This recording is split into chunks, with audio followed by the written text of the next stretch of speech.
तो चलिए शुरू करते हैं। क्या होता है कंप्लीटिंग स्क्वायर मेथड? इसकी ज़रूरत क्या पड़ी? फैक्टराइजेशन मेथड से हो नहीं रहा था क्या? जी नहीं, नहीं हो रहा था फैक्टराइजेशन मेथड से सब सॉल्व।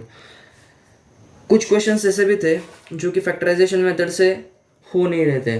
अब अगर हम इसकी बात करें तो ये हो रहा है। जैसे कि इसको मैं 6x² को तोड़ूँ तो ये 3x, और ये 2x में टूट जाएगा तो ये x² plus 3x plus 2x plus 6 = 0। x common ले लिया, x प्लस 3, 2 कॉमन ले लिया, x प्लस 3 = 0, x प्लस 2 और x प्लस 3 = 0। तो x = -2 एंड x = -3। अब यहाँ पर तो फैक्टराइजेशन मेथड काम कर गया, नो डाउट। पर कुछ क्वेश्चंस ऐसे भी थे, ऐसे भी रहते हैं जहाँ पे ये फैक्टराइजेशन मेथड ना कुछ काम नहीं करता।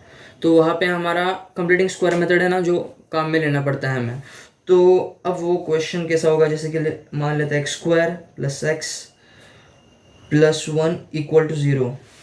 अब यहाँ पे ना अगर मैं इसको 1 से मल्टीप्लाई करूँ तो 1x² हो जाएगा।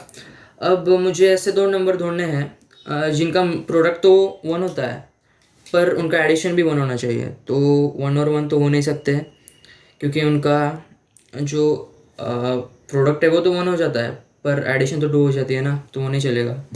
1 और 0 भी नहीं चलेगा क्योंकि एडिशन तो 1 होती है पर प्रोडक्ट तो 0 हो जाता है ना, फिर तो वो नहीं चलेगा। तो इसलिए अब फैक्टराइजेशन मेथड यहाँ पे काम नहीं करती है, तो कंप्लीटिंग स्क्वायर मेथड को हम यूज़ करेंगे यहाँ पे। तो क्या होता है कंप्लीटिंग स्क्वायर मेथड?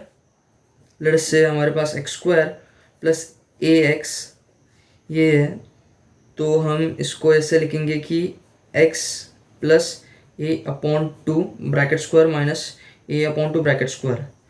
अब यहाँ पे देखो x² का जो कोएफिशिएंट, अब कोएफिशिएंट मतलब वो नंबर जो वो कांस्टेंट नंबर जो कि x² से मल्टीप्लाई हो रहा है, तो कोएफिशिएंट यहाँ पे हमेशा 1 ही होना चाहिए। अगर नहीं है 1 तो क्या करना है वो हम नेक्स्ट पार्ट में देखेंगे। अगर आप कमेंट करोगे तो नेक्स्ट पार्ट भी बना दूंगा मैं। तो कोएफिशिएंट इसका 1 ही होना चाहिए और इस x का कोई भी कोएफिशिएंट हो सकता है, इसको हमने a मान लिया। तो हमने क्या किया है, x प्लस a को हमने 2 से डिवाइड किया, उसका स्क्वायर किया, माइनस a/2 का होल स्क्वायर, a/2 का होल स्क्वायर हमने माइनस कर दिया उसमें से। अब यार ये फॉर्मूला क्या है, कहाँ से आया, कैसे आया, ऐसा ही क्यों, वो इसके बारे में आपको एक्सप्लेनेशन चाहिए तो आप नीचे कमेंट में एक्सप्लेनेशन लिख देना, मैं उसका भी वीडियो बना दूंगा, कोई दिक्कत नहीं है।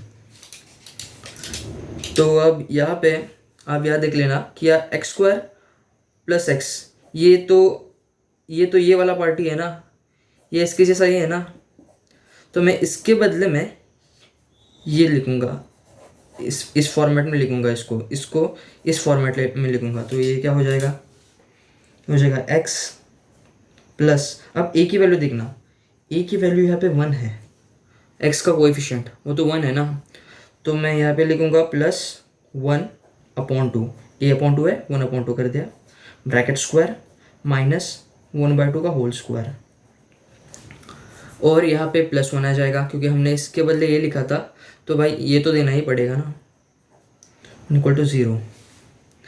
अब यहाँ पे देख लो x प्लस 1/2 का whole square minus 1/4 plus 1 = 0, x plus 1 का whole square minus 1/4 plus 4 = 0, x plus 1/2 का होल स्क्वायर, ये हो जाएगा प्लस 3/4 = 0। तो अल्टीमेटली x प्लस 1/2 का होल स्क्वायर = -3/4। अब इसका अगर हम स्क्वायर रूट लेंगे दोनों साइड का, तो ये हो जाएगा √-3/2, जो कि रियल नंबर नहीं है। √-3 is not a real number. x = (-3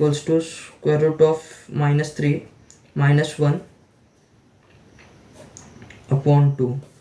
तो ये इसका सॉल्यूशन बन जाता है। तो इस प्रकार से हम जो हमारे इस टाइप के क्वेश्चंस रहते हैं इस फॉर्मेट में,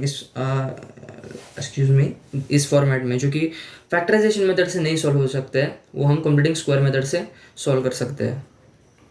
so thank you guys.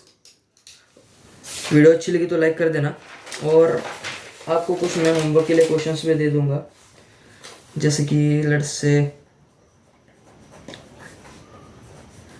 X square minus x plus 1 equal to 0, x square plus 4x plus 3 equal to 0, और x square minus 8x plus 2 equal to 0। इन सब का आंसर आप कमेंट सेक्शन में दे देना, और thank you guys, have a nice day.